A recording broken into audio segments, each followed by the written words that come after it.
Peace. It's Queen Yenn, and it is full moon time again. Happy full moon. So, of course, I am here to offer a little bit of guidance on how to take full advantage of this full moon's energy. So, first and foremost, the full moon is a climax period. So, it is a beautiful time for you to give thanks. Give thanks for everything you've seen work out in your life, or you've seen actualize in your life. And also just give thanks for grace and give thanks for mercy. Give thanks for God, this thing we call God. Give thanks for the Creator. Give thanks for our very being, the fact that we are spiritual beings having a human experience. And in our spiritual beingness comes unmerited favor that we call grace. Unmerited favor, meaning it is without our efforts, without our assistance, that grace remains. Our effort is just to be in remembering that, putting forth the effort to continue to remember that, shifting aside all of the distractions and the things that shifts our focus and make us doubt and fear and stress and worry, and remembering that we have grace constantly, infinite grace. There are a few things that I think if we focus on, we can gain great benefit during this specific full moon. And one of those things is the water element. And one thing that sticks out for me with the water element is the feminine aspect of it, the feminine aspect and energy of it. And I think we should take a moment just to remember and honor the feminine aspect about life. Feminine aspect is all about fertility and growth and rebirthing and nurturing darkness. When I think of the feminine aspect, I think about a womb. And I think about how we are always constantly in a womb. We have our periods in life where it feels dark. It feels like, we need to retreat and go into hermit mode because we need to work some things out and cleanse and maybe purge and detox and release, or just come into some understanding, and those periods are always necessary, and they come naturally. If you don't allow those periods, sometimes you will notice that your life kind of go up in an uproar until you're forced to sit down. And so honoring that feminine principle is when you say, I know that there will be periods of stillness and quiet that's necessary, and periods of darkness. So not running away from darkness. Those times when you start to find what we call trouble or challenge in our lives, allow it. Don't run from it.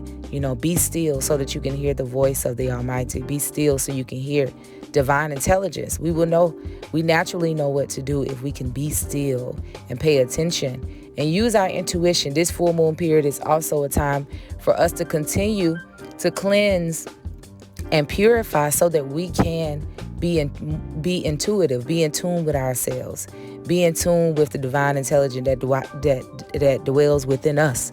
We all have access to that divine intelligence. As we live and breathe, every breath that we have assures us that we are connected to a divine source of intelligence and life and protection and energy. And so it takes us to sit down and consciously give ourselves time and space to connect with that, to listen to that, because it's there with us. Just sometimes we are distracted with that. In association with that feminine aspect and energy as well, I think we should remember our connection to something deeper and more expansive and infinite than just this physical matter that we see around us every day. There's more to life than what you see.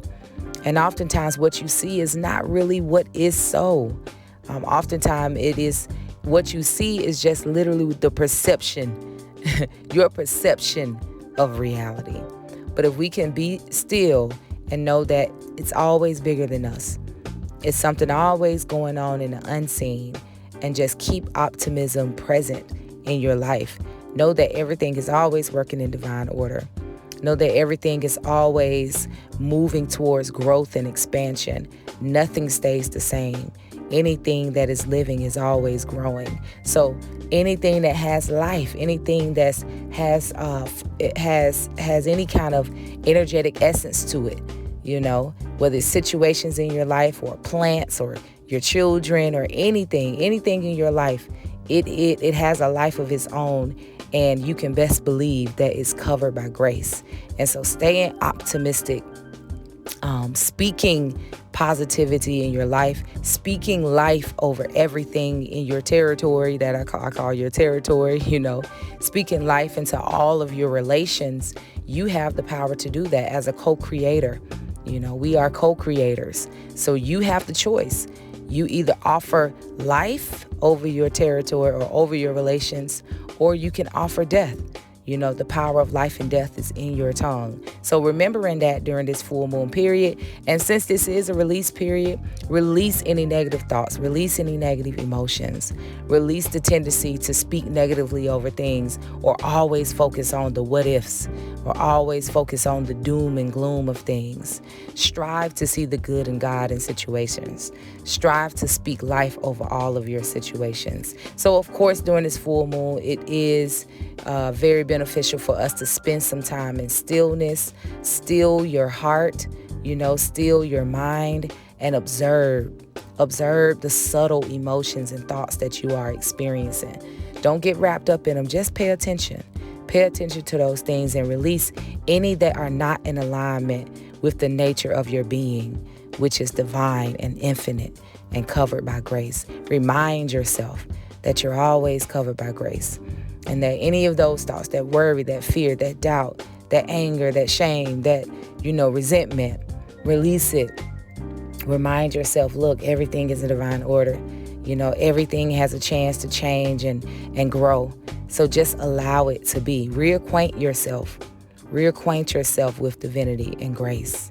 Also, continue to spend quiet time with yourself throughout the next 2 weeks. You have the full moon, then you have the waning moon period. So this energy is a very dark, not dark as in a bad thing, but just dark as in sensitive and vulnerable space, and a good space to really heal and rejuvenate and retreat, and spend some time with yourself so that you can release, and also so that you can allow divine love and intelligence to unfold in your heart, mind, and ultimately in your life.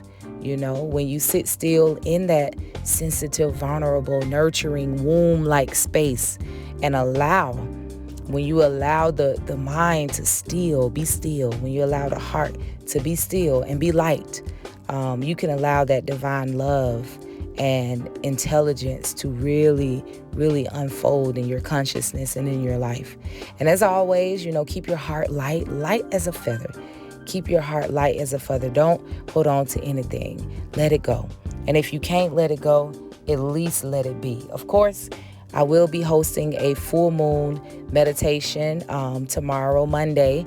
Tomorrow is Monday, September the 20th at 7:30 p.m. Eastern Time. So make sure you register for that. You can register at the link in bio or the link in the caption if you're watching this on YouTube. And also, please make sure you like and share this video with someone who you love, who needs to hear this message. I pray that something that was said stirred up the soul, so that you are able to release anything that no longer serves you, and also be energized and encouraged to move forward. All right. Happy full moon, y'all. Hope to see you on the meditation. Make sure you register at the link in bio or at the link in caption. Much peace, many blessings to you.